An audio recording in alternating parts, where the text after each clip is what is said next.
Assalamualaikum warahmatullahi wabarakatuh. Alhamdulillah wassalatu wassalamu ala Rasulillah Sayyidina Muhammad ibn Abdillah wa ala alihi wa sahbihi wa man tabi'ahu illa yaumil qiyamah. Amma ba'du. Ikhwan fillah yang dirahmati Allah Subhanahu wa taala.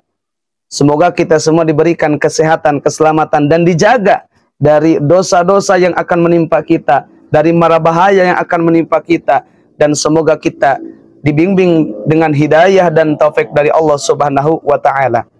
Ikhwan fillah yang dirahmati Allah Subhanahu wa taala, likulli bani Adam khata'un wa khairu khata'in at-tawwab. Setiap bani Adam itu pasti mempunyai dosa, dan yang sebaik-baiknya itu yang bertaubat kepada Allah Subhanahu wa taala. Maka dosa itu akan dibalas oleh Allah. Ketika kita berdosa, maka jangan pernah lupa kita akan mendapatkan balasannya dari Allah Subhanahu wa taala. In ahsantum ahsantum li anfusikum wa in asatum falaha. Maka ikhwan fillah yang dirahmati Allah Subhanahu wa taala, namun ketika Allah menghukum seseorang itu ada yang memberikan hukumannya di dunia dan di akhirat, dan ada orang yang dibiarkan di dunianya berbuat dosa, nanti di akhirat Allah siksa. Dan ada pula orang yang di dunia berbuat dosa, kemudian dia bertobat, dan nanti di akhirat tidak ada tuntutannya. Maka di sini ada dosa-dosa yang sangat luar biasa, yang akan merugikan kita, yang mana Allah akan membalaskannya di dunia. Allah akan memberikan balasannya di dunia untuk orang-orang ini.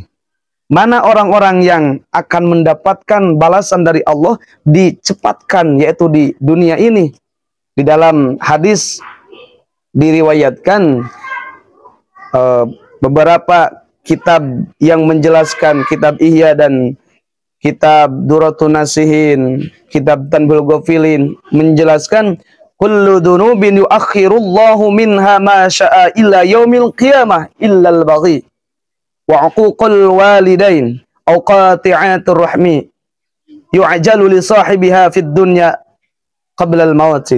Setiap dosa itu Allah akan akhirkan balasannya nanti ila yaumil qiyamah, sampai hari kiamat, karena ditunggu apakah dia akan bertobat kepada Allah. Ini tanda kasih sayang Allah kepada hambanya.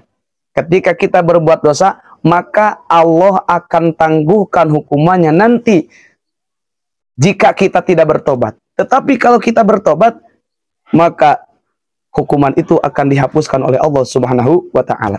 Namun di sini ada orang yang didahulukan hukumannya di dunia, yang mana tidak akan dinanti-nantikan oleh Allah, memberikan balasannya langsung diberikan di dunia. Yang pertama adalah orang yang dolim, al-baghi. Orang yang dolim. Dolim terhadap sesamanya. Dolim dalam hartanya. Dolim dalam diri seseorang. Dolim dalam reputasi seseorang. Membuat keonaran. Maka ittaqul dzulma fa innaha dzulmatun yaumal qiyamah. Harus takutlah kalian itu berbuat kedoliman, karena dolim itu adalah kegelapan nanti di hari kiamat. Yang mana ketika seseorang menjauhi kedoliman, maka dia di hari kiamat akan mendapatkan cahaya dari Allah Subhanahu wa ta'ala. Maka ikhwan fillah yang dirahmati Allah Subhanahu wa ta'ala, orang yang dolim ini akan segera Allah kasih balasannya di dunia. Maka ketika kita berdolim kepada diri sendiri ataupun berdolim kepada orang lain, maka sebelum terlambat, sekarang kita dolim, sekarang pun juga kita bertobat kepada Allah Subhanahu wa taala. Dan yang kedua itu adalah wa uququl walidaini, orang yang menyakiti kedua orang tuanya. Wala taqul lahuma uffi wala tanharhuma wa qul lahuma qawlan karima.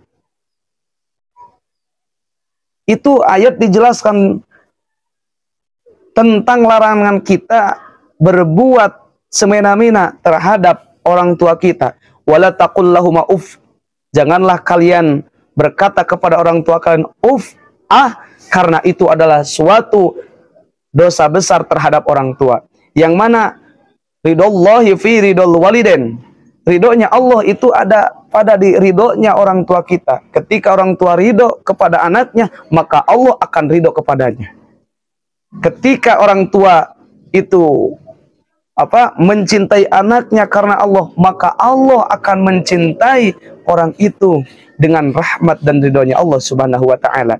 Dan sebaliknya, orang yang jabarin terhadap orang tua, orang yang keras kepala terhadap orang tua, orang yang selalu menyakiti hati orang tua, Allah tidak akan ditunggukan siksaannya di akhirat, tapi Allah akan balaskan di dunia.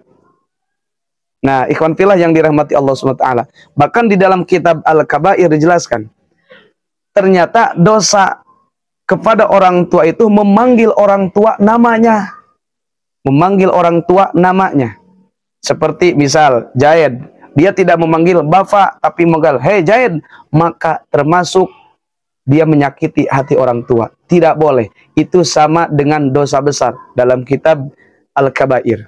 Maka ikhwan fillah yang dirahmati Allah Subhanahu wa taala, hati-hatilah kita bertindak kepada kedua orang tua kita. Jangan ada perkataan kita, perasaan kita menyakiti perasaan orang tua, perkataan kita menyakiti perasaan orang tua, perbuatan kita menyakiti perasaan orang tua kita, karena akan mendapatkan kehidupan yang hina dunia dan akhirat. Dampaknya sangat buruk dunia dan akhirat. Jika kita mempunyai dosa, maka minta maaflah segera kepada orang tua kita. Dan yang ketiga itu adalah qati'atur rahmi. Orang yang memutuskan silaturahim.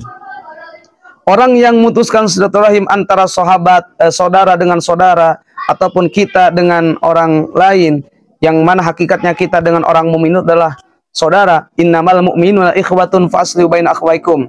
Kita ini dengan mukmin yang lain itu adalah saudara.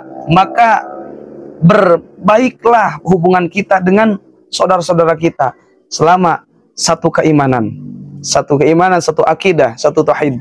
Maka ikhwan fillah yang dirahmati Allah SWT, di dalam hadis, la yadkhulul jannata qati'un.